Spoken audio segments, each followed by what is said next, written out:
All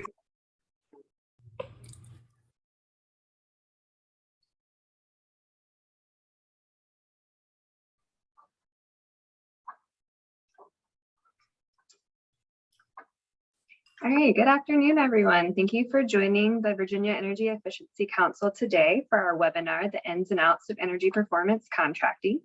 We're going to be joined by Virginia Energy and Loudoun County Public Schools. Next slide.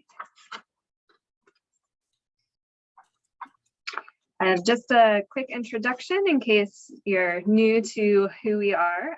The Virginia Energy Efficiency Council, we're the voice of the energy efficiency industry in Virginia. We're a broad coalition of over 100 members with the goal to facilitate discussions and share resources to advance energy efficiency. And our vision is to have energy efficiency be an integral part of Virginia's economy and clean energy future.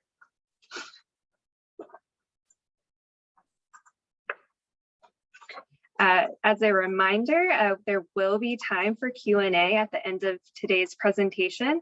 So anytime during the presentation, feel free to submit your questions using the chat box, and we will get to the questions in the order that they appear. So today we are joined by, again, Virginia Energy and Loudoun County Public Schools. I'll give a brief introduction to all four of our speakers, and then they will jump right into the presentation. Nam Nguyen, leading the Virginia Energy Management Program. Nam works to reduce energy consumption and cost for state facilities. He serves as technical lead for the governor and executive branch on energy issues.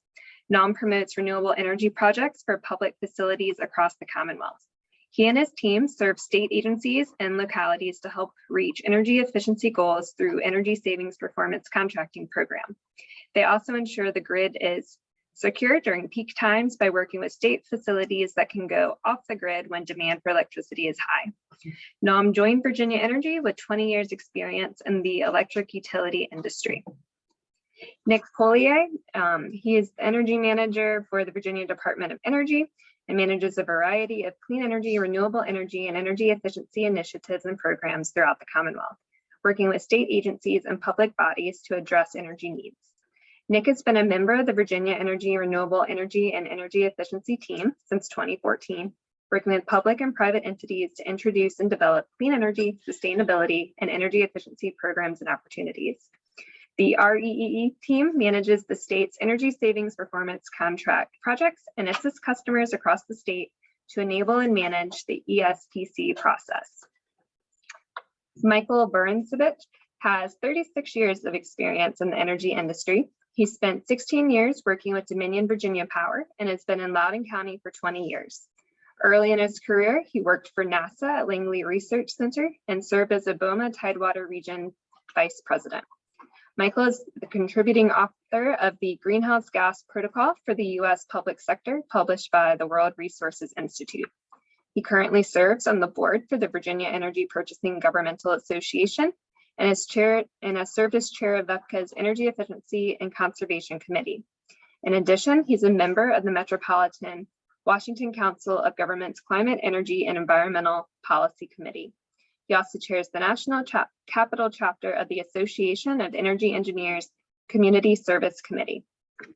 And rounding out our speaker list, Susan Gerson has over 15 years of experience in the energy industry. At the beginning of her career, she worked for the Electric Power Research Institute and the Consolidated Edison Company of New York. Currently, Susan works for Loudoun County Public Schools as one of their energy managers. She has worked to bring and grow LCPS participation in PJM demand response program. She supports Energy Star participation throughout the school system and aids in energy conservation measures. She serves on the NOVEC customer group. So to ensure we have plenty of time to get to everyone's questions at the end, we'll go ahead and kick it off. All right, good afternoon, everyone.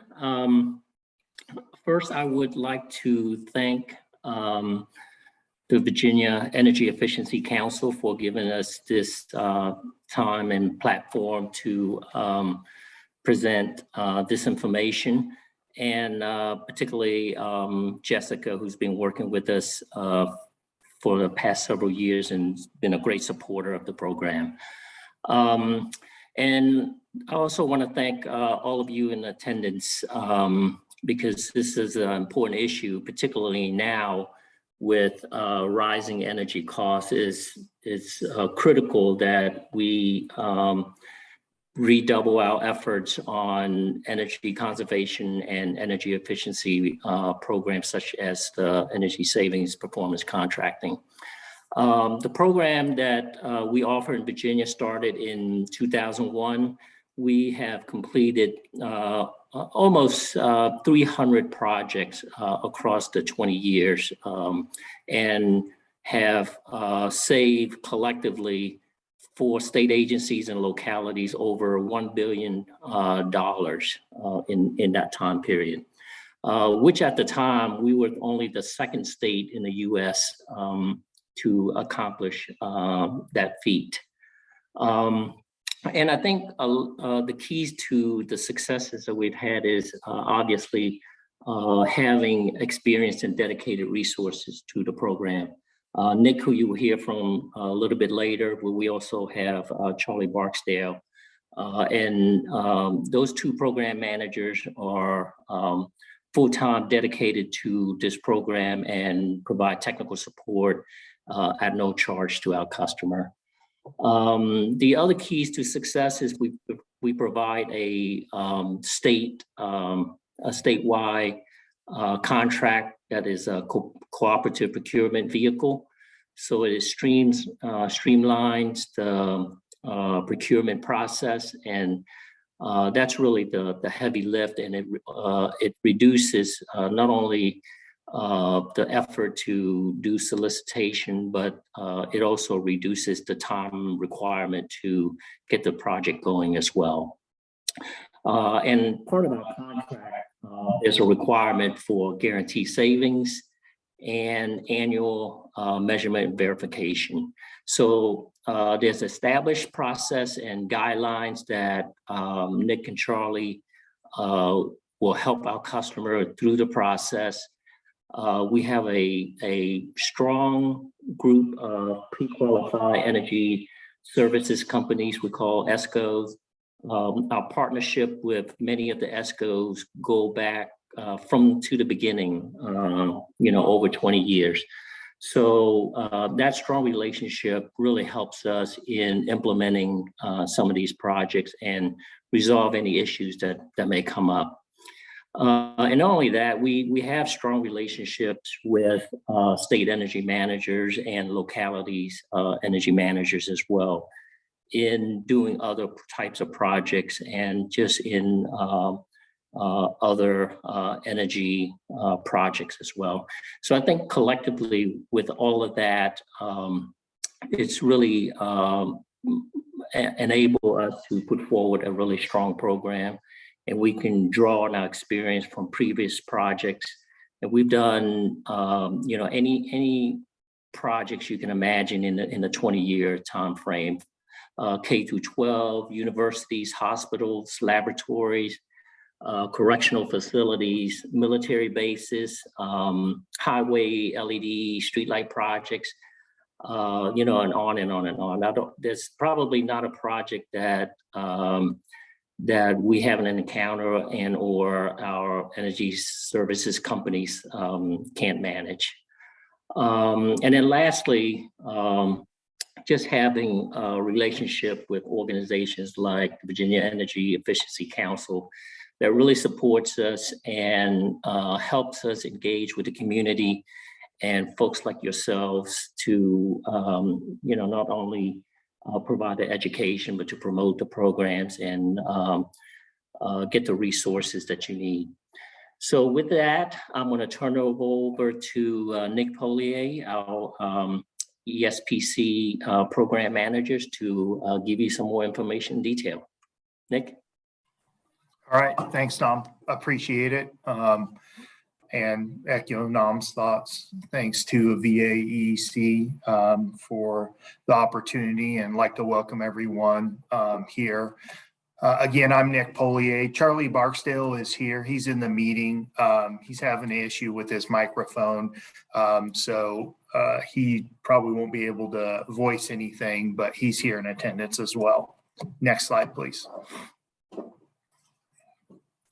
All right, so just a quick agenda. What we're going to cover. Some of this will be familiar to some and not so familiar to others, but the goal is to give folks who may not be familiar just a real quick macro overview of ESPC, Energy Savings Performance Contracting, how it's designed to work, and then talk in particular in Virginia how it works, the process, some of the guidelines and the protocols that we have established to try and help folks throughout this process, because a lot of folks do not have dedicated energy managers on staff or folks looking at energy issues. And so that's one of the things that we try and help folks with. We'll also talk about measurement and verification, which Nam mentioned, and then some program benefits, and then questions. If you have them, please ask them during the presentation. I know Jessica and the VAEEC folks are monitoring that chat, so we'll answer your questions. We may not be able to do it during, they may get held until the end, but we will answer your questions with as much time as possible. So next slide, please. All right, just to familiarize for folks who may not deal in the ESPC, energy savings, or the energy management world. These are pretty common terms. I'll refer to them. You've likely seen them elsewhere, but I just wanted to put these up here so folks would have a chance to look at them. Back of the envelope audit, the investment grade audit are very common terms used in our program, but they are not unique to our program. They are used in the federal program and in almost every state. We'll talk a little bit more in depth about the TELP, the tax exempt lease purchase, because that is comes up frequently in our projects, and M&V is also going to be talked about as well. I will mention, you'll hear me say ESPC. That is interchangeable with EPC. So energy performance contracting is the same thing as energy savings performance contracting. It's also the same thing if you hear the acronym GESC, which is a guaranteed energy savings contract. So multiple terms, they all mean the same thing. Next slide, please. So this slide is just designed to give that macro level overview of how ESPC is designed as a vehicle to help the customer. And this is just a brief, not in-depth overview of the general process. It starts with a customer that has needs in their facility or facilities. You would work with an organization such as Virginia Energy or an energy savings company, an ESCO, to identify specifically what those needs are. There's a process we'll talk about in Virginia, how that works, how you identify those needs, to really drill down and get some in-depth look at those. And then that results in a proposal being made to the customer in what ECMs may be applicable, energy conservation measures. The term of that contract and the scope of the work will be defined prior to a contract being signed. So you've identified your needs, and ESCO has proposed some solutions to address those needs. The customer then takes a look at those proposals and their own needs. A contract is defined that is signed. Not only for a scope of work, but for a term as well. We'll talk about what that term is. And then the main theme or the main component.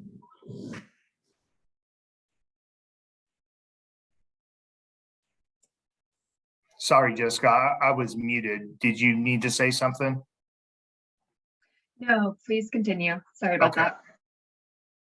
Okay, so the main component of that contract is that the costs that are avoided through the measures that the customer select pays for the costs of the project. So that's the basis behind ESPC. It's designed to be a way to finance improvements in a facility when there may not necessarily be funds available to do so. Those savings are guaranteed. That's both cost savings and energy savings. And then that performance is verified. That's the M&V piece that we previously mentioned and we'll talk about. Next slide, please. So just in general, financing for ESPC projects can be done in multiple ways. There's no one way that works. It's really customer dependent. Folks that do happen to have capital funds available, they can apply those to pay for the project. Grants, rebates, loans, bonds. If you're a state agency, Treasury will obviously finance. And then I talked earlier about tax exempt lease purchase. That is primarily what we see for folks who aren't going to self-fund or self-finance. If you're not a state agency, is a tax exempt lease purchase, which is essentially making payments. You pay no money up front. You make payments over the term of the contract. Those payments are based on your energy savings. And then at the end of the term of the contract, you own the equipment that's been installed. And that's typically a third party would finance the total project cost. So the third party is paying that money up front. In Virginia, there are some limits. If you're a state agency, Treasury will not finance past 15 years, although you are allowed to go out 20 years per the Code of Virginia. Next slide, please. So that was just a really quick overview of ESPC in general, how it's supposed to work, how the financing works. A couple of notes about the Commonwealth of Virginia ESPC program. Virginia is the technical manager, so we review all technical proposals that are submitted to the customer. If you're a state agency, we would have to approve those. Public bodies don't need our approval, but we give them the same review. The Department of General Services is the contract manager, so they manage the actual statewide contract. And I have a slide here next that'll tell you, will show what that contract is. Because we have gone through the step of pre-qualifying the vendors, the ESCOs, it allows this to be an expedited procurement. You're going to a pre-qualified pool of candidates, so you no longer have to post on EVA and follow the normal public procurement for design build or AE services. It's a separate procurement. There is customer involvement and input throughout the process. It's key to realize you're not just selecting a set of energy conservation measures, you're selecting a partner that's going to do that project. So that's key, and the process is set up to evaluate not only the measures that you're going to want to do or implement in your facilities, but you're also evaluating potential vendors and a partner that's going to do this project for you. We talked about annual savings versus the annual payments. And then mentioned, and I'll mention it again here, Virginia Energy support is at no cost to the customer, whether you're a public body or a state agency. Virginia Energy is there from prior to a project when folks just start thinking about, maybe I'd like to do ESPC, all the way through completion of the project. And then when we get into measurement and verification, Virginia Energy is required to get a copy of that M&V report to make sure that project performance is moving along as it should. Next slide, please.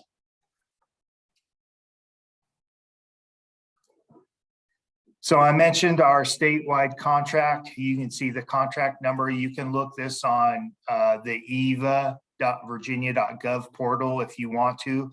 This is where it's posted. The period here is 2019 to 2029. Now that period will be renewed in 2029, but that's this period that we just established in 2019. Currently, there's 17 ESCOs on this contract. They're all listed here. This is the pre-qualified pool of vendors that I mentioned. So when you begin the process and the initial RFQ goes out, it goes to this pool of candidates, and I'll talk a little bit more about that. Next slide, please. So this is this more specific in detail, the ESPC process for Virginia. And it starts with a project assessment. That's an initial consultations with usually Charlie and myself to get an idea for what your needs may be. If you're looking at, if you have no needs that you want addressed, then you'll meet with us and we'll walk you through the process, talk about the requirements, and we'll get an idea of what type of needs you have in your facilities. Once we've gone through that initial assessment and explained the program to you, the next step is that partner procurement. So we call this the BOE phase. In this phase, you're not selecting a project, you're selecting a partner. You use an initial energy audit in your facilities to get an idea of who might be the best partner. They are going to submit some recommended energy conservation measures in a formal proposal to you. And you have a selection committee that will evaluate those proposals in order to define who they believe the best partner would be. But it's critical at this point to understand what they propose in the BOE phase is not going to be your final project. It's just an initial energy audit with some initial findings that the customer uses to select the partner they feel is best qualified. Once you've made that selection, sorry, let me go back. So I have here on this slide RFQ. So the way it works, we have those 17 pre-qualified ESCOs. You no longer have to invite all 17 to participate. The process was updated last year and modified so that now an RFQ goes out to all 17. The responses are received from any of the ESCOs that would like to submit an RFQ, and then the customer reviews all the RFQ responses and selects a minimum of 5 ESCOs to invite to the pre-bid kickoff meeting. So just want to make sure that everyone is aware that was a change. You used to have to invite all 17.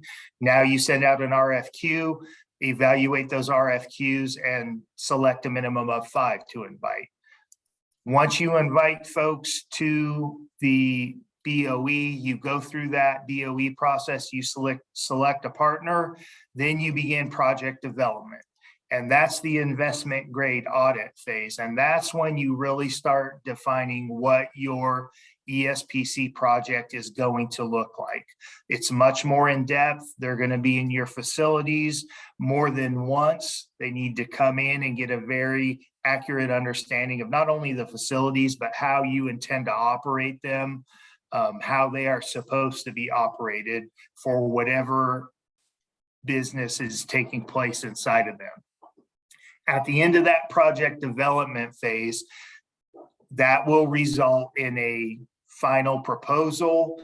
That proposal will be agreed upon, and that is what we present, what will be signed for in the final contract. So the ESCO presents their final proposal. The customer may want to add to that. They may, if they feel they don't want to do some of that work, they will define that project to what suits them best. And then that's what will go into that final contract that's executed. Once that contract is executed, that begins the project delivery phase. So there may be some further design that needs to be done. Construction, training must occur. So the ESCO will train the customer's personnel so that they are knowledgeable on how to operate the equipment, how it should be maintained and serviced. That happens, that's part of the program. Once construction, training is completed, commissioning and making sure that the project and the facilities are operating properly, there will be a closeout, project closeout. That's final customer will sign off saying that the project has been delivered, and that begins the final phase, which depending on the length of the contract, that is your verification phase. So your measurement and verification, and that is what was guaranteed. And then we use that MNV annual reporting to identify what was actually realized versus that guarantee. So next phase, please, or next slide, please. So this isn't this is not supposed to be an all-inclusive list. Really, what you can do in an ESPC can be almost anything. What you are not allowed to do is new construction. So you cannot do new construction on a ESPC project. You are allowed to do infrastructure upgrades. So things that you may not normally think of as energy conservation measures. In the past, we've seen things like security systems, VoIP systems. Those things are allowed. Just must remember that the savings have to be there to cover the cost of the total project. Next slide, please. Measurement and verification. This is an important part of the process.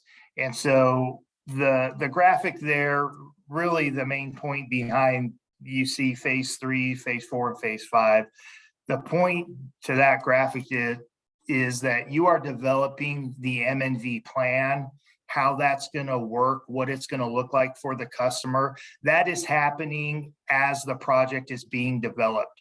You're not going to wait until the project is over and completed to define measurement and verification.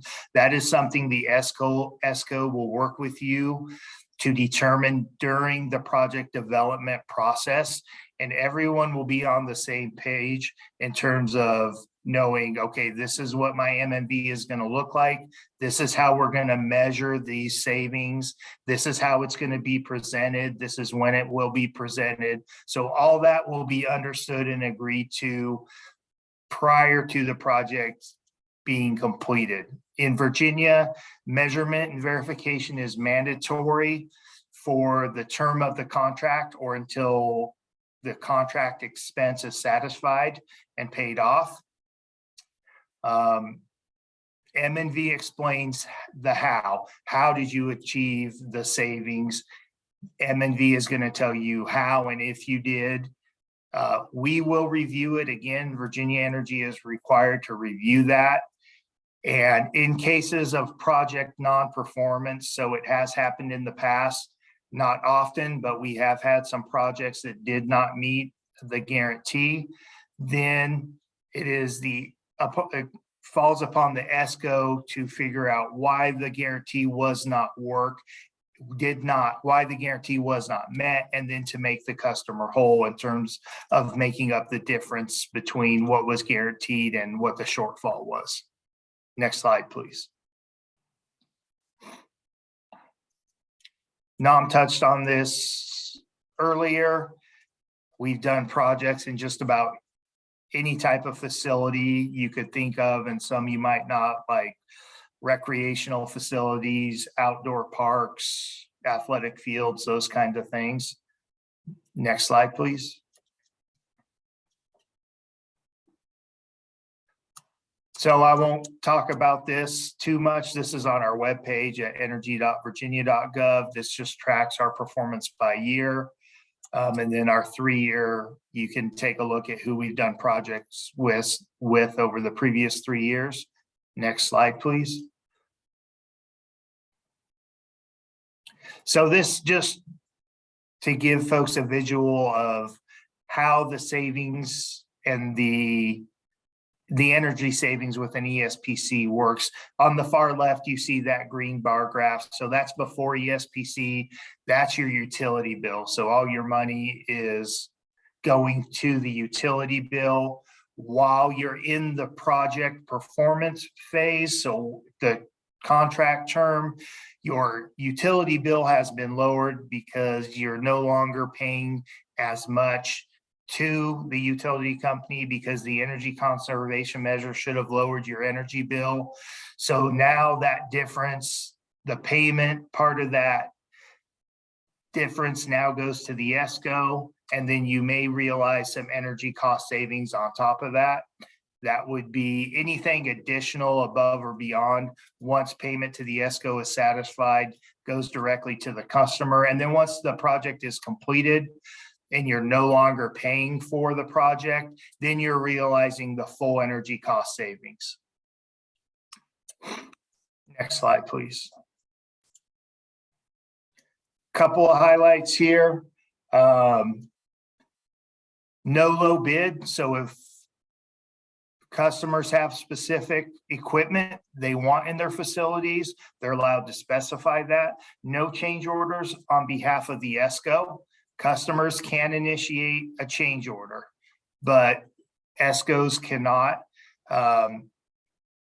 It is a single contract for a customer that covers the entire scope of work in multiple facilities. So instead of having to put out multiple bids for various job orders, this is a method, a vehicle for trying to get all of this work done and using guaranteed savings to help pay for some of that work. Virginia Energy has all the documents and the templates. So all of the RFPs, RFQs, we even have a template for the contract that we provide to the customer. It's open book pricing, and I mentioned the pre-qualified vendor pool. We do have, I'll talk about this quickly. I won't spend a lot of time about this, but if you have questions, feel free to ask. The Virginia Energy Solar Enhanced ESPC program. Next slide, please. This is a program we established to help pay for the cost of installing solar for folks that want to include solar PV as part of an ESPC project. Next slide, please. Our first project we did was the Charles City County School Board project. This was a $4.6 million project. These are some of the measures that were included. Solar PV ground mount. They wanted to have that as part of their ESPC project. Next slide, please. And this slide here will just show you, this is where the ground mount is going to go. It's a 714 kW ground mount solar array. Virginia Energy provided $500,000. That's the single project cap that is allowed under the program. We provided that to Charles City County School Board. This again was our first ESPC project for public body or state agency. This was our first one. And it has the advantage of being in a historically economically disadvantaged community. Next slide, please. So there's my contact info and Charlie's contact info. If you have any questions about anything in the presentation or ESPC in general, feel free to reach out to either of us. And that's all for this part of the presentation. And I'm going to turn it over to Susan and Mike from Loudoun County Schools.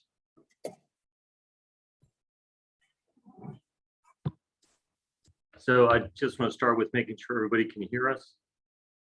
Yes, you're coming in clear. Okay, very good.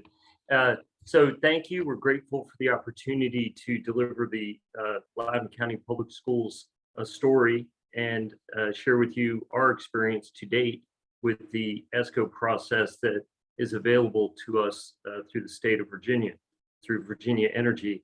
And Nick, you had mentioned something in your comments that I found interesting, and we thought until just now I didn't think about it, but really the ESCO process is presented to us and allows us to get a partner, right? An ESCO partner, but it just now I realized that there's two partners you're doing or you're gaining when you go with this state process through the state contract.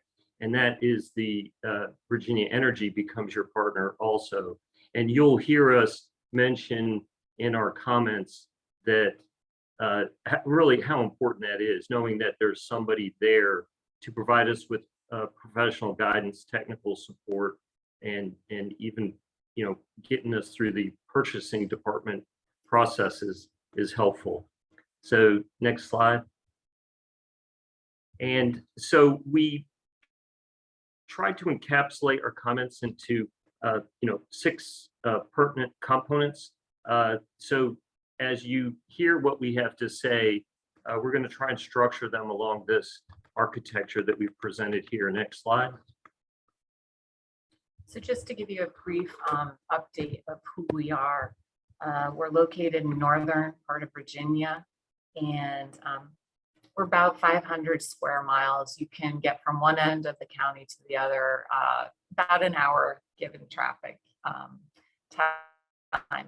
And we range from being very rural to heavily populated suburban areas. Next slide. And I'll mention that Loudoun County historically has been agricultural for many years and has a very Western agricultural side with agricultural sustainability practices that have been in place for a very long time, while the eastern side of our county is very metropolitan. And it makes it interesting for us to bring projects like this to our board because of the different perspectives that are being brought to the table there. Good point. Previous slide. We had 27 schools back in 1993. And as you can see, we're one of the fastest growing counties in Virginia, and a very large county in Virginia as well.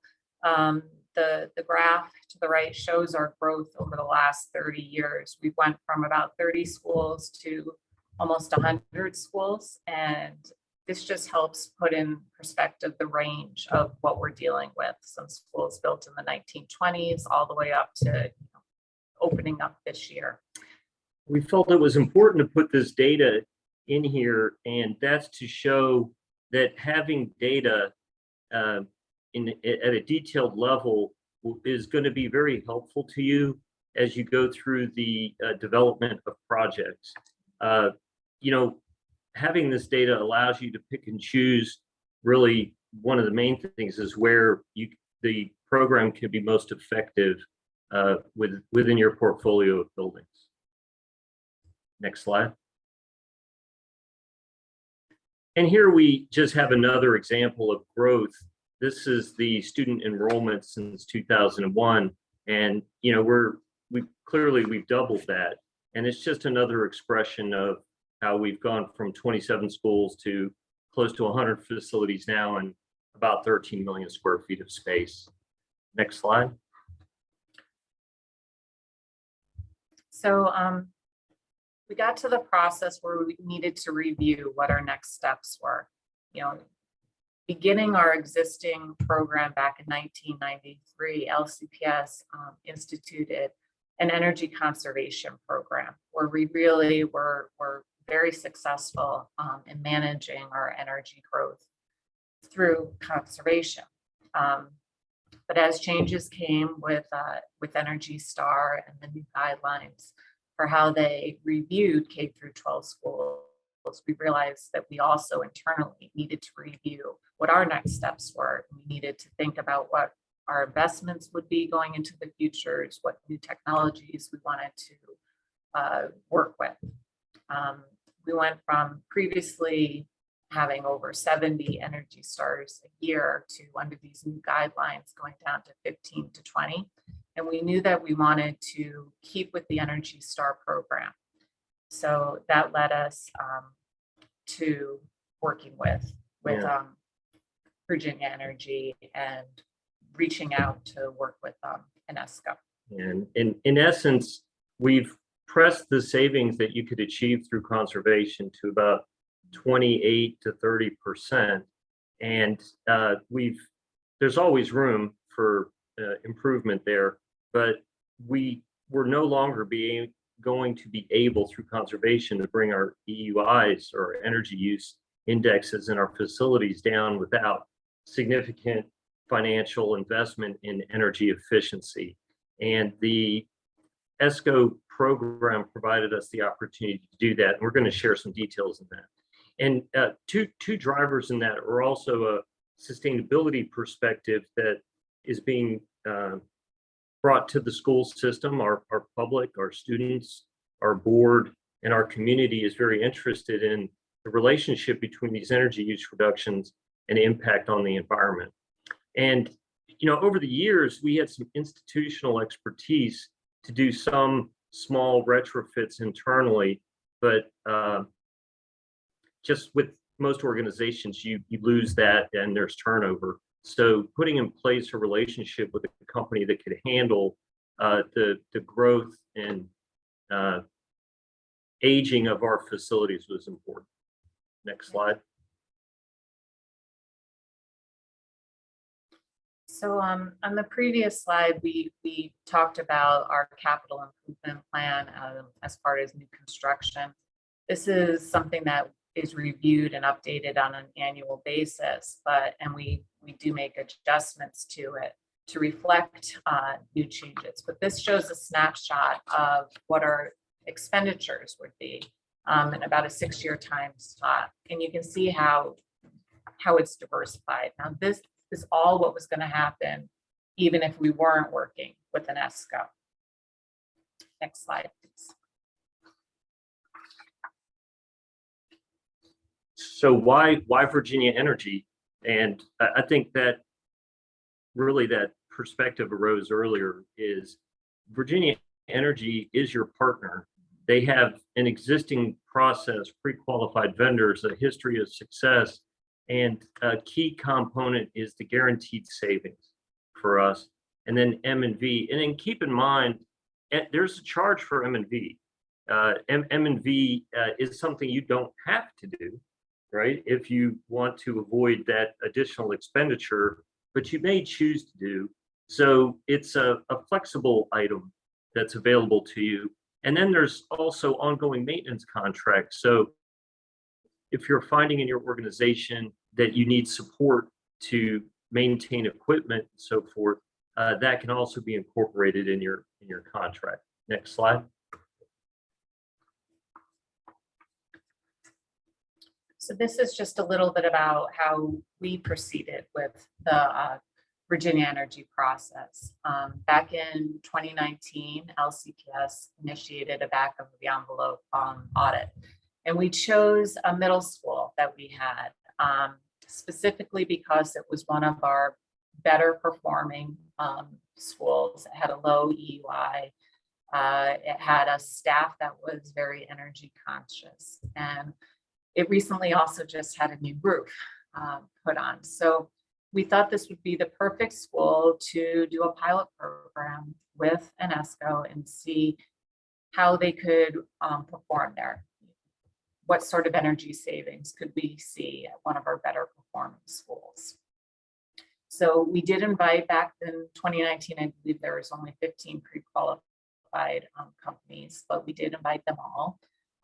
And we discussed with them, what was to be included in our BOE audit.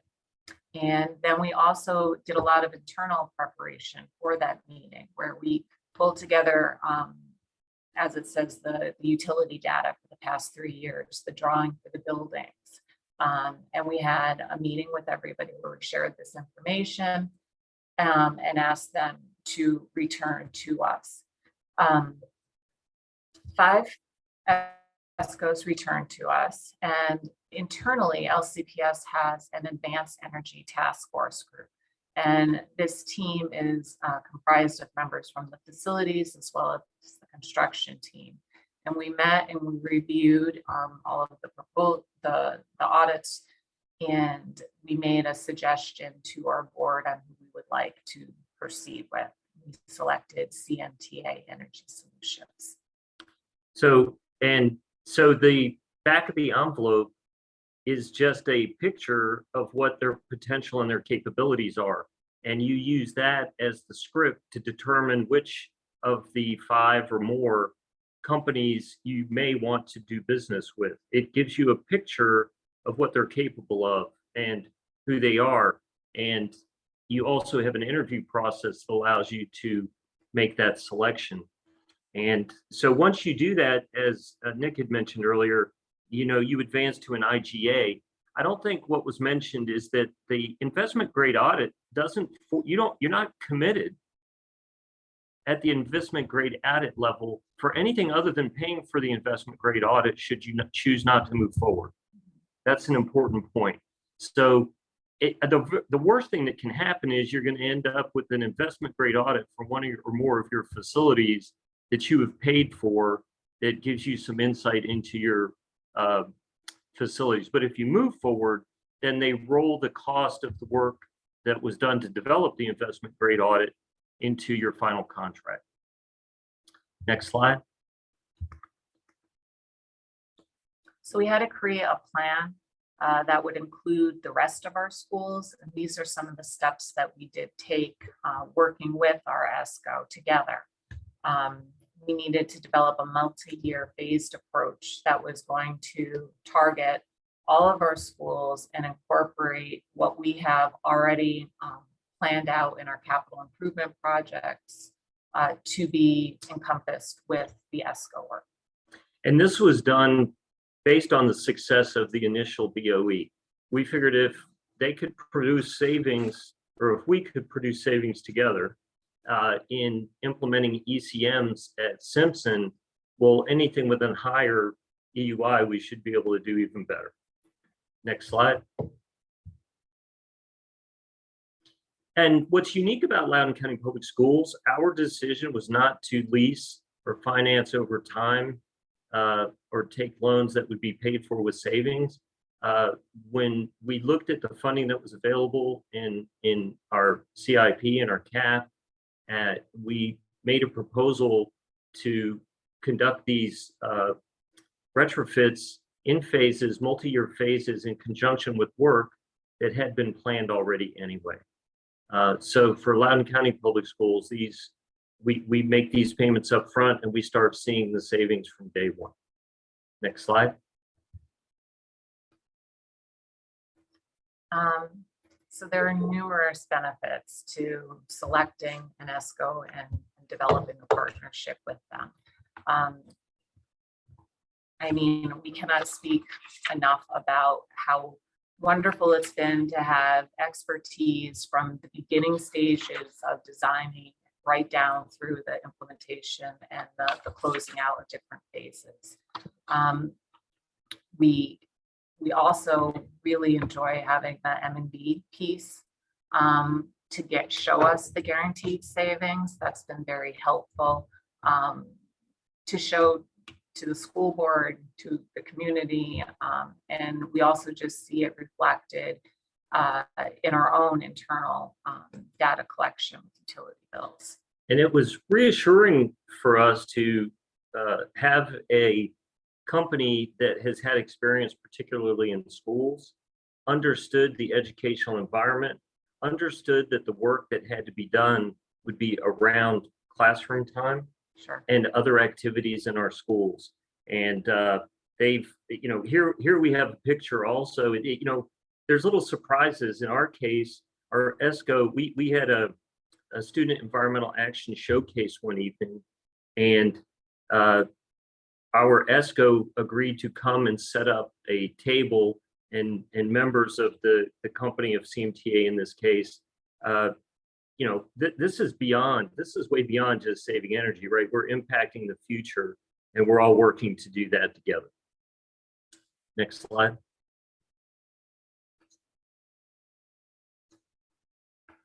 This is just another benefit of working with an ESCO.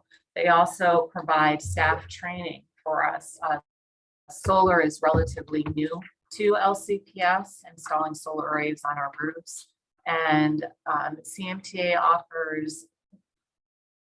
offers training. So we not only are training our staff on how to replace solar panels or work with the inverters. They provide hands-on experience for them, which is just, I mean, it's wonderful for us as a company to have that sort of support. And they've even gone above and beyond here as well, with offering training to our local fire departments to understand, you know, what to do with solar arrays and how it connects back to the utility grid and the meters. Yeah, solar arrays provide a unique set of challenges to fire department personnel. We all know they sometimes try to relieve get airflow in a building by going through the roof. Well, now you've got an electrical producing power plant on the roof of a building, which adds to the complexity of their fire prevention or efforts to put a fire out. Next slide.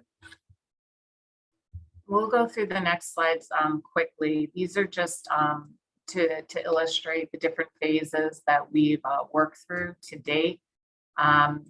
Keep the next slide. Yeah, these are snapshots of the various phases, what stage we're in. And if anybody has questions about this, they're welcome to reach out to us for details. We Next actually slide. have an update. This side, phase 5, we just signed today. So Oh, it did? Yeah. Excellent. Excellent. next slide. So we're currently, looking into the future. As you can see, we have multiple phases ongoing, $200 million in planning right now. So it's a big partnership. So people had expressed an interest in next slide, please, which ECMs that we're implementing. And the next several slides gives you a sense of ECMs that we felt had a good payback and were appropriate for implementation here in Loudoun County Public Schools. Next slide. Yeah, the roof recoding prior to a solar array. This is a new one that we've taken advantage of with a couple of our schools so far. And it extends the life of the existing roof system that's there. Next slide. Just more types of equipment that we're working with our ESCO and replacing throughout a number of our schools. Next slide. And this is a great slide because it illustrates in the first project that we did with our ESCO, the M&V. So the red line that you see there was the baseline prior to working to implementing the retrofits in that school, what the kilowatt hours were. And then you can see the blue line is what the ESCO guaranteed us, and the green line is what we've actually saved. So it's even lower than what the M&V guarantee was. And that what we're looking at there is the equivalent of about $100,000 a year. And next slide. So looking into the future, we're continuing to work with our ESCO. We have many more phases laid out in front of us. We're hoping to expand our solar arrays on our buildings up to 53 buildings. So that's pretty exciting. The picture on the slide shows you an interface that our students can see that shows how much their building is saving with renewable energy. It's very exciting for a lot of children to have. Next slide. And everybody's interested in environmental impact, and we are too. And we relate our energy reductions to carbon emissions and a reduction of carbon emissions. And this is what's projected once we've completed the phases that we've shared with you to date. And our final slide. Thank you for your time. We appreciate it. All right, thank you. Loudoun County Public Schools and Virginia Energy covered a lot of information in a short amount of time. And thank you to the Virginia Energy team. I see you've been answering a lot of the questions that have been coming in the chat. Have a couple more questions that have come in that haven't been answered, so we'll jump right in. And this is just a reminder that if you have a question that hasn't been answered, please drop it in the chat now and we'll hopefully have the time to get to it. This one is for Nick or anyone else at Virginia Energy.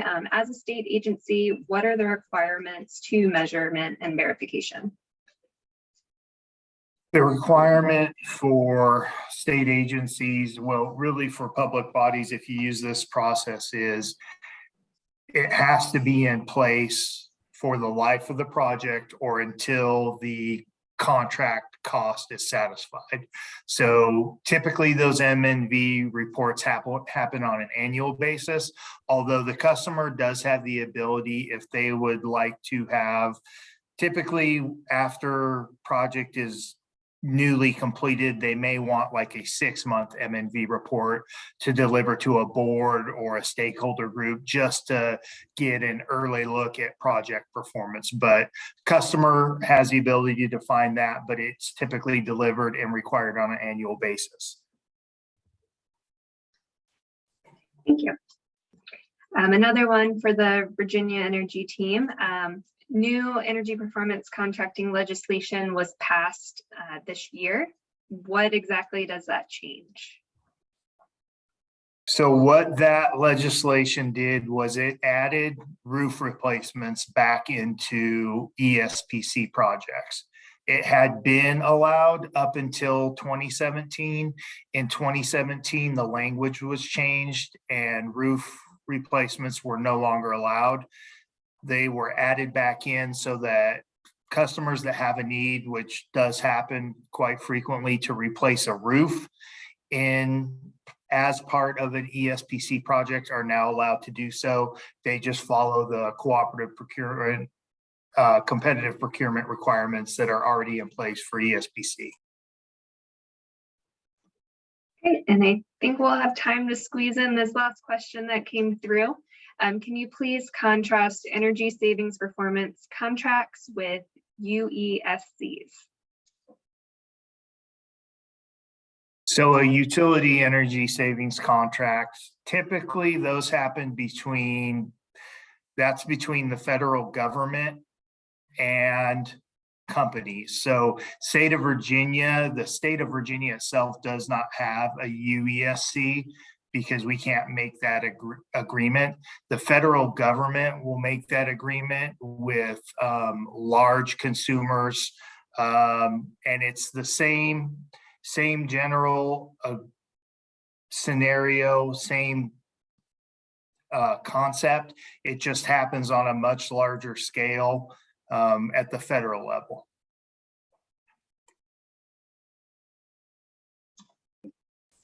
Excellent, thank you. Well, we are right about at time now. So I just want to thank all of our speakers again for sharing your wealth of knowledge. And thank you for everyone who participated today.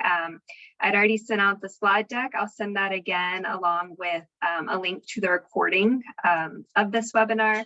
If you have any additional questions that come up, here's everyone's contact information. Please feel free to use it. We want to see more energy performance contracting taking place across the state, and everyone listed here is a great resource if you have questions. So please feel free to reach out, and I hope everyone enjoys the rest of their day. Thank you. Thank you. Thank you.